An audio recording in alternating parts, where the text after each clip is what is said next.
You know, the cool thing about having an audience right now, and not at any other point in time, is that I'm kind of happy with what I do.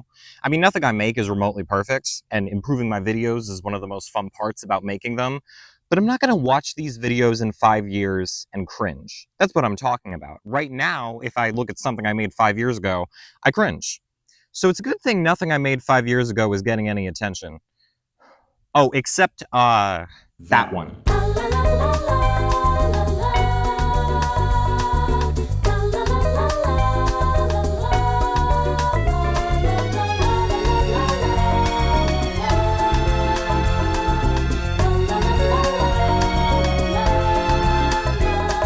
This story starts on Valentine's Day 2020. I was doing what I'm doing right now, which is sitting in my bedroom thinking about the Nintendo Wii.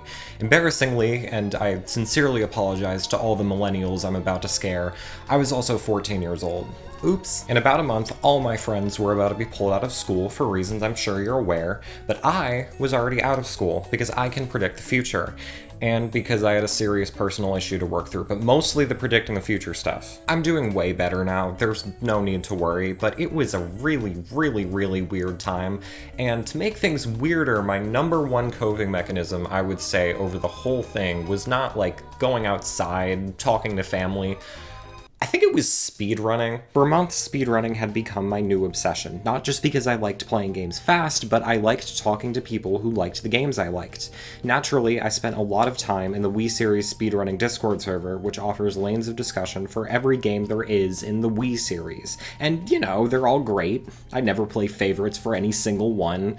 Unless its name is Wii Play. I never did figure out why I like this stupid game so much, I'm just stuck with it. I'm never gonna shut up about it. Naturally, you could find me in the Wii Play channel pretty much all the time in 2020, but that's not the only place I looked for Wii Play updates.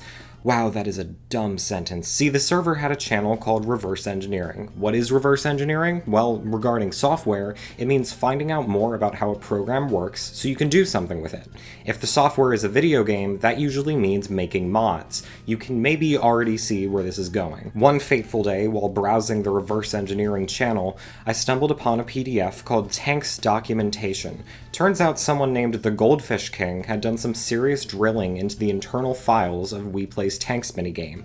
I realized that Tanks' levels and properties were unusually easy to modify, because all that data is stored in external files, not the game's code.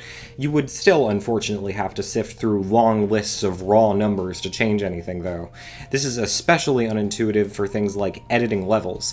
And that's when I found a second thing. A level editor. Yes, someone named Gib Haltman Kill had already created a full graphical interface for editing Tanks levels. This was beginning to get confusing. Where did all of this come from? There was barely a Wii series modding community, certainly not a Tanks modding community, and not even a single Tanks mod on the internet. Are we really just waiting for someone to try to make one? Yep. The plan was simple. Make a 20-level ROM hack of Wii Play Tanks called Kaizo Tanks. On the surface, this is an homage to Kaizo Mario World, a famous ROM hack of Super Mario World. I'm not a 2D Mario expert, but I would characterize Kaizo Mario World in two main ways: hard and silly. It intends to frustrate the player, both through raw mechanical difficulty and subverting their expectations. In today's world, where making a Mario level is as easy as opening Mario Maker, you often find these paradigms separated into their own genres. There's levels that are simply very difficult, and there's troll levels. My initial goal with Kaizo Tanks was very much the first of those two. I wanted to make a Tanks gauntlet for people who had already mastered the original game. But as much as I hated to admit it to myself, being funny was a lot more fun. If you've never played Wii Play Tanks before, here's a brief rundown. You are a blue tank. Your goal is to blow up all the other tanks. Depending on their colors, they behave differently. For example, the brown tank basically exists to introduce you to the idea of shooting. They appear in the game up to the final mission, but they're always pretty harmless. You're really hoping not to die to one of these. On the opposite end of the difficulty spectrum, we have green tanks. Infamously, the green tank shoots fast bullets that can bounce twice, meaning it can calculate extremely unpredictable ways to kill you. I got to some serious thinking about the way Tanks introduces levels. It gives the player a solid few seconds in a paused snapshot to just observe the different tank colors and figure out how to approach them. If you see a level with only brown tanks, your worries are gone. And that's how the evil thought came to me. What if I made brown tanks act like green tanks? So from a technical perspective, how do you do that? Let's think of it less as making brown tanks act like green tanks and more like making green tanks look like brown tanks. At that point, it's just a texture replacement. You take the texture file of the green tank and replace it with the texture file of the brown tank. Cool, right? Yeah, and what happens when you do that is this. Yeah, I was as confused as you are. What's even more confusing is that's the player tank. It's not involved in the texture replacement at all, and yet it's being corrupted too. As strange as that seems, it's actually a clue to what's going on here. Upon a closer look, it seemed like the texture files were sharing data. I didn't even really know what that meant, but at least it justified why trying to modify just one would affect all the others. Remembering that Goldfish King had investigated Tank's files before, I asked him directly if he ever ran into this issue. Not only had he not, his Wii Play just didn't have these shared data textures at all. For a while, I chalked this up to version differences. There are 8 different versions of Wii Play, split both by regions and revisions, and for a while I just assumed he had a different one. But I checked while writing this script, and no version of Wii Play I can find has any shared data textures. They just don't exist.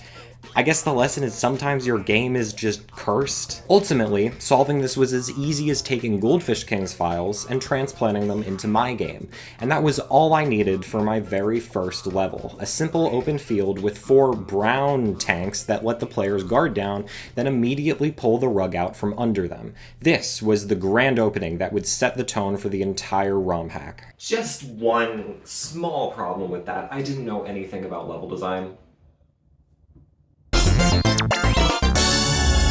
First, I think I should talk about the levels that are above average literally just because they're difficult, which was supposed to be the entire point of the project. There's the 10th level, which features these 2 black tanks on either side of the player. Black tanks are just difficult in general. In the original game, they shoot fast bullets and are the only tanks that can move faster than the player. In Kaizo tanks, I took that speed and multiplied it by 4, and rounded it up to 10. That is so fast that these tanks started clipping out of walls. In this particular level, I thought that was so funny that rather than trying to fix it, I added breakable blocks so the player could go chase them. The thing is, I was changing one fixed value and not anything else that defines the tank's behavior. Sometimes my supercharged black tanks would dart across the level in a fraction of a second, but most of the time they'd just shuffle around in place. Nevertheless, level 11, which completely relies on them, is the hardest one in the entire mod. The player is surrounded with an onslaught of bullets, and their only defense is these narrow crevices on the top and bottom. This was the only concept of difficulty I could muster. Just throw the player in the crossfire and make them deal with it.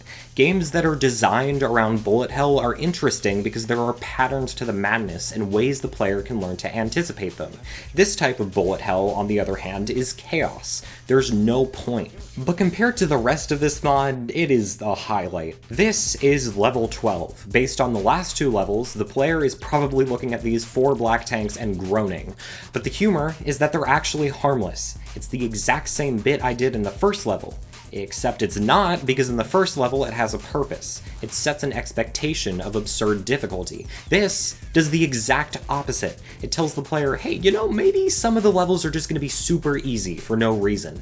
And the funny part is, that's true. Here's a level that's supposed to look like the first level of Super Mario Bros. Oh, and look, this brown tank is supposed to be a Goomba. How adorable. So what's the catch here? Is there something hidden behind these blocks? Is the fake brown tank even more aggressive than usual? Nope. This brown tank literally cannot shoot at all.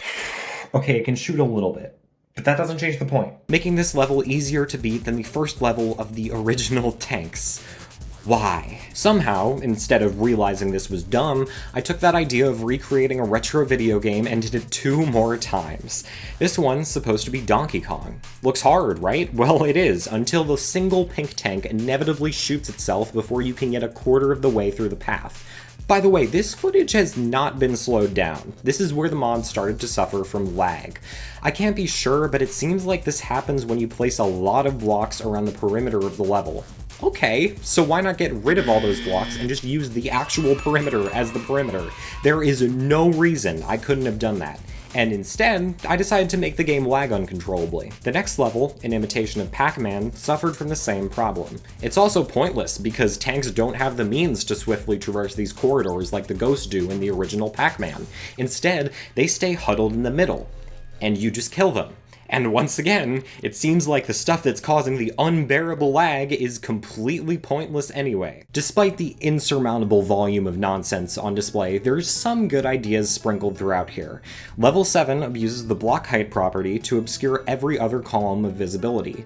It comes with the downside that there's a grid of solid blocks because the game doesn't support block heights above 7, but it works almost well enough. Level 17 expanded on this idea by adding yellow tanks into the mix, which can lay mines. Mines placed behind walls lead to effectively invisible explosions that encourage the player to stay over to the left. Level 13 took advantage of the 2 bullet bounces that I gave the player tank. You have to use them in precise ways here to be able to reach the enemy tanks with your shots, and level 18 creates a maze of holes that you, the player, must navigate through, but that enemy tanks can shoot directly into and complicate your maneuvers. These are all ideas that I still think are genuinely interesting, but they're just not difficult levels at all. Okay, maybe except the one with the mines. That one's kind of brutal. In total, Kaizo Tanks contains 9 different types of tanks. The overpowered brown tank, the harmless brown tank, the overpowered black tank, the harmless black tank, the gray tank, the yellow tank, the pink tank, the teal tank, and the white tank. Out of all of these, 4 of them basically only exist for the purpose of a single joke. Technically, the harmless brown tank shouldn't be in that list given the marginal utility it provides to a couple of those decent concepts, but this is my video and I can do whatever I want. And I think this tank is the stupidest idea I've ever had. This chart is the perfect demonstration of how pathetic I find this entire project. But really, who cares? We've all made embarrassing things, you throw them on the internet, they fade into obscurity, and you move on. Unless they follow you around forever instead. Releasing this mod was considerably harder than actually making it. Here's a quick example. This is a list of custom titles that I wanted to assign to each level. Remember Gib, the person who made the level editor? Yeah, this was only possible because he had already made another program that can edit these titles. However, this program was only compatible with one version of the game. If I wanted people with different versions of Wii Play to be able to play my mod, which I did, I'd have a big problem on my hands. My predicament actually motivated Gib to update his program to be compatible with more versions, as if I hadn't received enough favors already. But even then, the compatibility I provided on release was pretty terrible.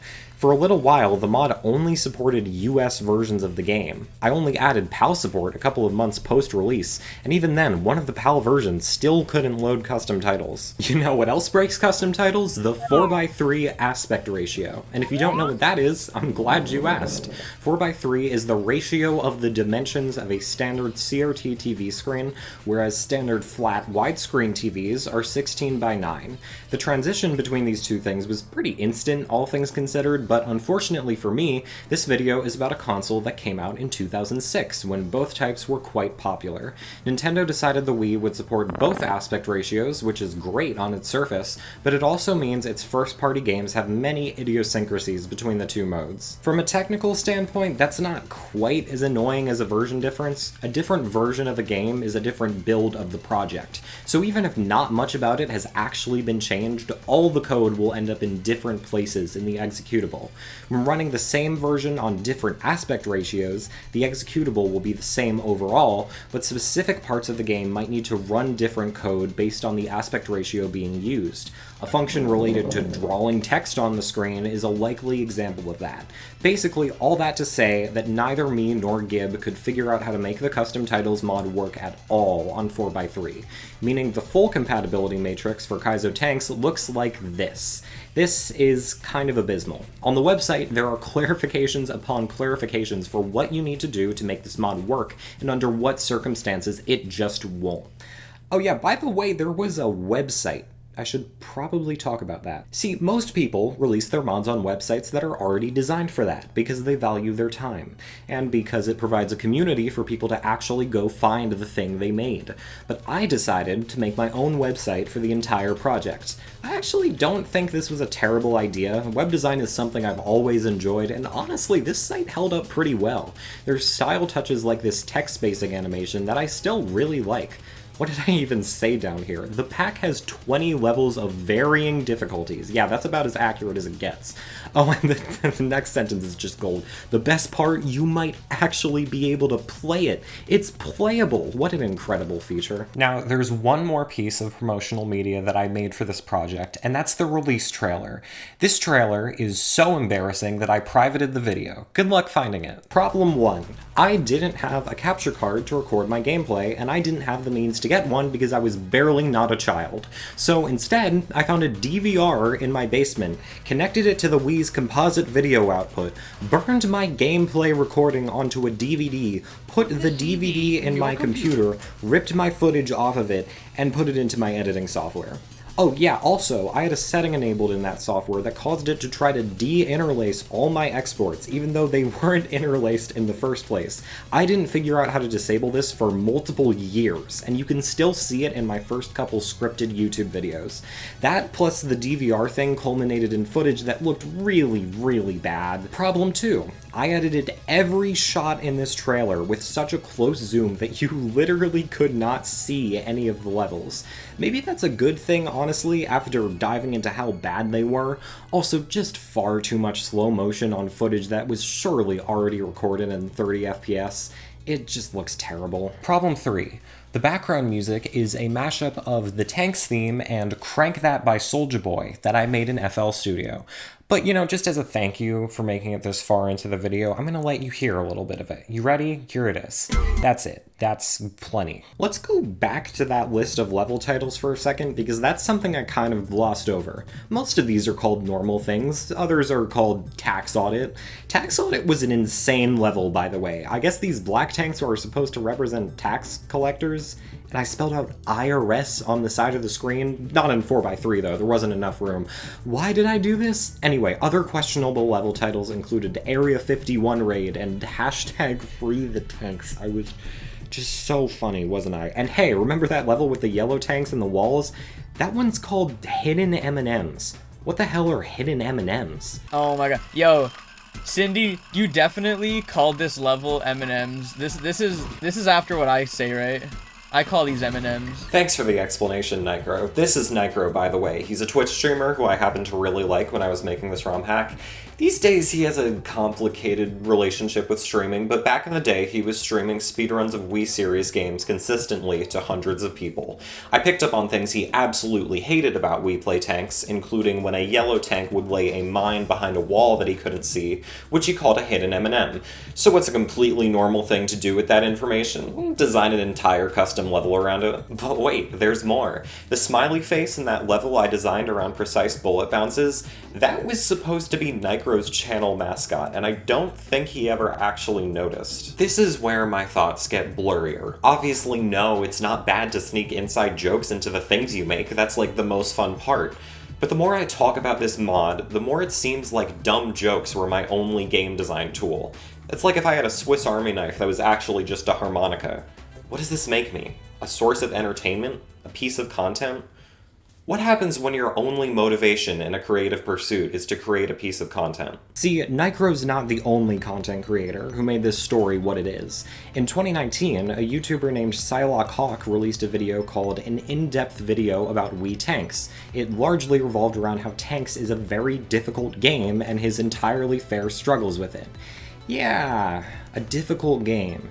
Are you thinking what I'm thinking? Yes, Psylocke Hawk played my mod. I wish I had more to say about it, but truly he was just like, yeah, sure. And then he was like, that was cool, I'm gonna make a video. And that was that. That was the entire deal. This is the type of thing you can literally only dream of when you're in middle school, but there wasn't any time to think about that. You take the opportunities as they come. In this case, the opportunity was to take this guy who displayed his visceral frustration with Wii tanks and make him even more frustrated with Wii tanks. Only issue being, my ROM hack was easier than the original game. Psylocke's main criticism, understandably, was that Kaizo tanks didn't really justify the Kaizo title. And he was right. A number of people in his comment section pointed out that technically the original Japanese word Kaizo just means rearranged, and to them I say thank you for trying to back me up, but I don't deserve that excuse at all. I fully intended to invoke the sadistic difficulty of Kaizo Mario, and I simply failed. Hell, I literally gave the player 99 lives because I wanted anyone to be able to beat this mod and showcase the full thing. Whether it was Nitro or Psylocke or Tan Man or Nilly or this person I just found out played it, it was content. It was attention that I wanted so badly. And if that was my only goal, I guess I succeeded. I mean, this is still the most viewed video about anything I've ever made. It just comes with the inconvenience that it's also about the worst thing I've ever made. What do I even do with that information? I still don't know. I can certainly learn from it, though. A big part of the reason it was so hard for me to live up to the original tanks is because I was never that into tanks in the first place. To this day, I still have never gotten past Mission 14 in the original game. I should probably fix that if I'm going to keep leaning into this whole Wii Play thing, by the way. That's kind of embarrassing. You want to know something funny? I had actually seriously planned at one point to make a sequel to the original Kaizo tanks that would have had 100 missions. That project literally does not exist. I can't show you any beta remnants because before I designed a single level, I stopped myself for a second and said, wait, I can't make a good tanks level because I never actually cared about tanks. I never tried to play it seriously. I never studied what makes the game good. Nothing. It's a good thing this comment got lost to history. Yeah, that's another lie. It got 3,000 likes. Oops. But you know, for all the things Kaizo Tanks wasn't, it was still the first. As far as I'm aware, Kaizo Tanks was the first fully playable, publicly released tanks ROM hack the world had ever seen. And what comes after firsts are seconds.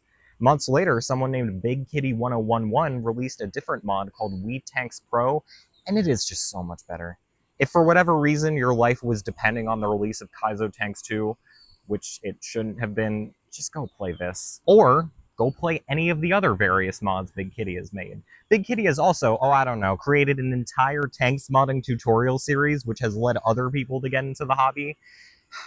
I guess what I did manage to do is inspire people to breathe life into this game that was such a big part of their childhoods, even if it was a much smaller part of mine. And if that's the legacy of a clueless 14-year-old at the worst part of her life, what can you do? Probably a lot better than that.